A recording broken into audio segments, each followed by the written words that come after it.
کیا آپ جانتے ہیں کہ پاکستان نے آزادی کے بعد تقریباً 15 سال تک اپنے بجٹ میں تعلیم کے لیے 1 روپیہ بھی مختص نہیں کیا؟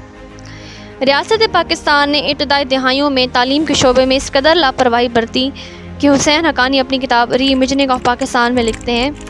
کہ for almost 15 years after independence, Pakistan made no allocation for literacy in its national budget۔ یہ صرف ایک شارٹ کوٹ نہیں ہے بلکہ یہ پاکستان کی ترجیحات کا نفسیاتی نقشہ ہے کہ ایک ایسی ریاست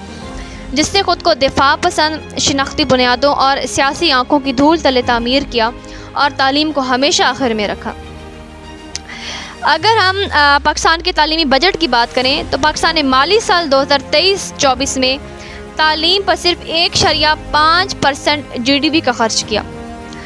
جبکہ 2024-25 میں 1.52% یعنی کہ صرف محض 0.2% کا اضافہ کیا گیا، جبکہ عالمی معیار کے مطابق یہ شرح تقریباً 4 سے 6% ہونی چاہیے۔ وہیں پر اگر ہم بنگلہ دیش کی بات کریں، بنگلہ دیش نے 2023 میں تعلیمی شعبے میں 1.78%، جبکہ مجموعی طور پر 12% تعلیم پر خرچ کیا۔ بھارت نے 2022-23 میں 4.12% جو ہے وہ تعلیم پر خرچ کیا۔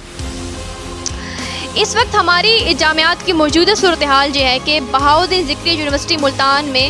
اس سال 4000 نشستوں میں سے صرف 300 طلباء نے فیس جمع کروائی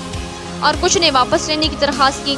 پنجاب یونیورسٹی، جس کا شمار پاکستان کی قدیم ترین جامعات میں سے ہوتا ہے، اگر ہم شعبہ سیاسیات کی بات کریں، اس سال ایم فل کے انٹری ٹیسٹ میں تقریباً 267 کے قریب طلباء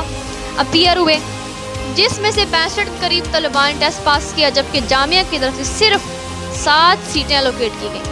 اور یہ صرف ایک یونیورسٹی نہیں بلکہ جو پاکستان کی دیگر یونیورسٹیز ہیں جیسے کہ قائد اعظم، نسٹ یا اور جو بڑی بڑی یونیورسٹیز ہیں، وہاں پر بھی یہی صورتحال ہے کہ جہاں کبھی 75 سے 150 تک کے قریب داخلے ہوتے تھے، وہاں 20-25 سے زیادہ ایڈمیشن ہی نہیں ہو رہے ہیں۔ اور اس وقت اعلیٰ تعلیم حاصل کرنا نوجوانوں کے لیے ایک مشکل خواب بن چکا ہے، اور نوجوانوں میں جو مایوسی کی جو ایک لہر دکھائی دے رہی ہے، اور سوشل میڈیا پر آ کر جس طرح سے وہ اس کا اظہار کر رہے ہیں، میرے پاس کچھ کامنٹ ہے جو میں پڑھ کے سنانا چاہوں گی۔ عبدالحفیظ لکھتے ہیں کہ جب پاس ہوں گے تو گورنمنٹ رکشہ دے گی، فیل ہوں گے تو والدین دلا کے دیں گے، کیا ہی فائدہ، رکشہ ہی تو چلانا ہے۔ نورین نیما لکھتی ہیں کہ کیا ہی کرنا، چلانا تو رکشہ ہی ہے۔ تنزیل الرحمان لکھتی ہیں کہ جب تعلیم کی بے قدری ہو جائے اور ٹک ٹاکر کو معاشرے کا ہیرو سمجھا جائے اور ان کو وزیر اعظم ہاؤس بلایا جائے یا کبھی اسپیکر بلائے، تو ایسی نازک صورتحال تو پیدا ہونی ہی ہے۔ اگر ہم گراس ٹرشری انرولمنٹ ریشو کی بات کریں، یہ ایک تعلیمی اصطلاح ہے جو کسی بھی ملک میں اعلیٰ تعلیم حاصل کرنے والے طلباء کی شرح کو ظاہر کرتی ہے، اور یہ شرح بتاتی ہے کہ کسی ملک کے کتنے فیصد نوجوان یونیورسٹیز یا پھر کالج میں داخلہ لیتے ہیں۔ تو ورلڈ بینک کی 2023 کی رپورٹ کے مطابق پاکستان میں یہ شرح 11.2% رہی، نیپال میں 17.8%، جبکہ انڈیا میں 33.1%، یعنی کہ پاکستان میں ہر 100 میں سے صرف 11 طلباء ہی اعلیٰ تعلیم تک ہی پہنچتے ہیں۔ اور جب ہم پاکستان کا موازنہ دوسرے ایشیائی ممالک سے کرتے ہیں تو یہ بات واضح ہو جاتی ہے کہ ہمارے ملک میں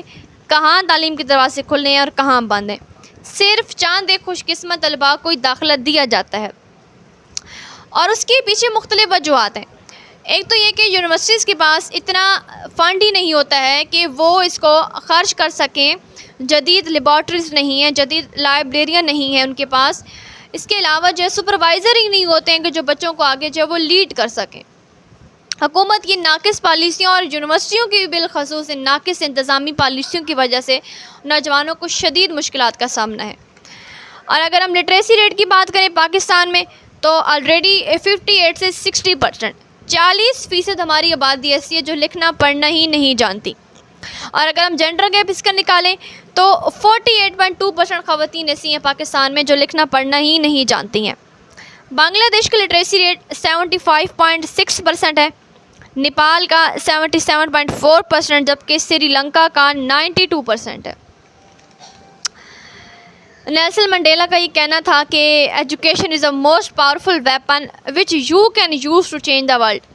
لیکن اگر ہم آج کے پاکستانی نوجوان کی بات کریں، اس کے پاس صرف 2 ہی چوائسیز ہیں کہ یا تو وہ ڈنکی روٹ پر خوابوں کی لاش اٹھا کر نکل جائے،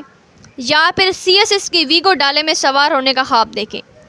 اب تو ایسا معلوم ہوتا ہے کہ جیسے صرف 2 ہی قابل احترام راستے ہمارے نوجوان کے پاس بچ گئے ہیں۔